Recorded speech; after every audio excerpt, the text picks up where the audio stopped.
Your action speak louder than your word. Perbuatan Anda lebih banyak berbicara daripada pandai berkata-kata.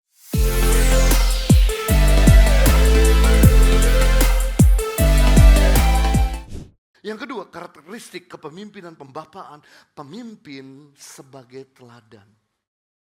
Example leadership.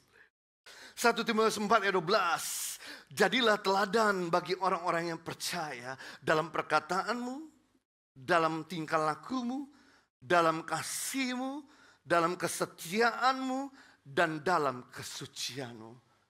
Rupanya pembapaan adalah pemimpin yang bisa memberi teladan dalam 5 hal. Yang pertama, memberi teladan dalam perkataan. Perkataan yang membangun atau perkataan yang menjatuhkan.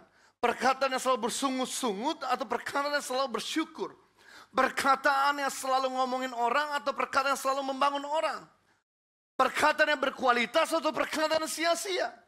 Coba dianalisa, dari Januari sampai November ini perkataanmu bagaimana? Seorang pemimpin pembapaan, kalau Anda mau jadi pemimpin yang berhasil, jadilah pemimpin seperti Tuhan Yesus yang membapai dengan cara apa? Teladan dalam perkataan. Yang kedua, dalam tingkah laku. Bagaimana tingkah lakumu selama ini jadi batu sandungan atau jadi berkat? Selama ini tingkah laku menginspirasi atau justru menyakiti? Berikutnya yang ketiga, Anda perlu jadi teladan dalam apa? Kasih. Apakah kasihmu terlihat terpancar atau kepahitanmu yang terlihat terpancar? Berikutnya kesetiaan. Apakah kesetiaanmu terbukti atau kamu tipe orang yang ingkar janji? Kamu tipe orang yang suka mengkhianati. Kamu tipe orang yang selalu melukai orang lain. Yang kelima, seorang pemimpin harus memberi teladan dalam kesucian. Apakah kamu punya kesucian atau hidup dalam kenajisan? Pemimpin, saudaraku, semakin dia suci, semakin dia respect. Minta maaf, semakin dia gak suci, semakin dia ada respect. Ini dia. Saya kasih tahu saudara-saudara sebuah survei.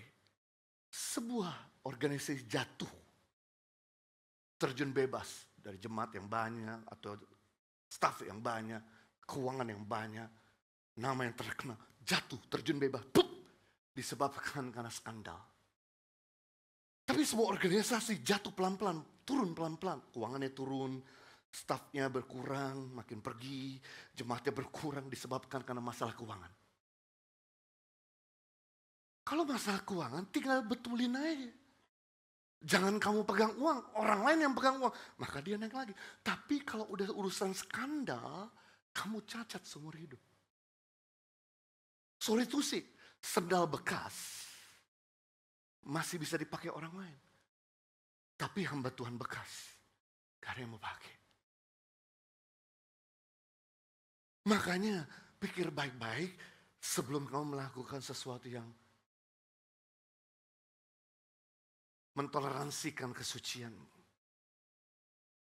Makna pemimpin sebagai teladan, pertama, memimpin melalui keteladanan hidup. Because your action speak louder than your word. Perbuatanmu itu lebih berbicara keras daripada kata-katamu. Orang mungkin lupa apa yang kamu katakan. Tapi orang tidak akan pernah lupa apa yang kamu perbuat. Sebagai contoh, saya tanya sama saudara, masih ingat khotbah Pastor Henny minggu lalu di jam yang sama? Pasti nggak ingat.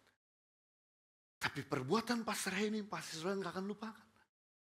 Saya ingat sekali saudaraku, waktu saya di Australia tahun 96, saya merintis gereja, kemudian gereja berkembang, sampai kemudian tahun 98 terjadi krisis ekonomi di Indonesia yang menyebabkan banyak sekali orang tua yang tidak bisa lagi support kuliah anak-anaknya di Australia. Sehingga ditariknya untuk kembali ke Indonesia. Tapi ada beberapa yang tidak mau pulang Yang tetap mau melanjutkan studinya, nggak mau berhenti di tengah jalan dengan susah payah untuk cari kerja. Nah, suatu kali ada satu anak muda yang dimana ketika dia datang ke gereja, dia pulang, udah pada bubar, dia sendiri di depan pintu gereja. Kemudian ketika saya samperin, saya tanya, kenapa kamu nggak pulang? Iya, saya bingung bagaimana saya pulang karena rumah saya jauh. Dan saya harus pakai bus. Saya nggak punya uang untuk naik bus. Saya bilang, ya ampun kenapa kamu nggak ngomong dari tadi. Langsung saya buka dompet, saya kasih $50 Australia. Dan kemudian, jangan-jangan, it's okay, pakai ini. Untuk kamu bisa makan dan kemudian pulang pakai bus. Dan kemudian bisa kamu pakai untuk kerja besok, beraktivitas. Gak apa-apa ya Ko Jojo, it's okay, ambil. Kemudian saya lupa kejadian itu di tahun 98. 2008 saya di Indonesia. Saya sedang melayani di Indonesia, tiba-tiba ada seorang anak muda yang messenger saya di Facebook. Dan berkata, Ko Jojo masih ingat saya? Saya kemudian coba lihat profilnya di Facebook itu. Saya baru ngerti, yes saya masih ingat kamu. Kenapa kamu jadi gemuk seperti ini? Dia bilang, puji Tuhan saya udah sukses Ko Jojo. Izinkan saya ngundang makan. Boleh, boleh. Dan kemudian dia undang saya di Grand Hyatt. Saya bilang, kok bisa kamu mendadak kaya raya? Ngundang saya di Grand Hyatt. Dan kemudian ketika saya ketemu sama dia ceritakan, Ko Jojo masih ingat gak? Yang mana? Waktu saya pulang gereja, saya bingung. Saya mau pulang bagaimana karena nggak ada uang untuk naik bus atau naik taksi. Lalu tiba-tiba Ko Jojo keluarkan uang di dompet, kasih $50. Dari situ saya pakai untuk makan, saya pakai pulang ke rumah, saya pakai besok pakai kerja. Dan kemudian saya bisa selesaikan kuliah saya jadi fashion designer. Dan sekarang saya jadi fashion designer di Indonesia. Dan saya berhasil sekarang Ko Jojo. Dan saya nggak pernah lupa apa yang Anda lakukan pada saya. Saya bilang, saya lupa nggak ingat saya pernah kasih kamu sesuatu. Dan dia berkata gini, izinkan untuk saya support tangan pengharapan. Karena Ko Jojo telah berbuat sesuatu buat hidup saya, membuat saya kuliah lulus dengan yang terbaik.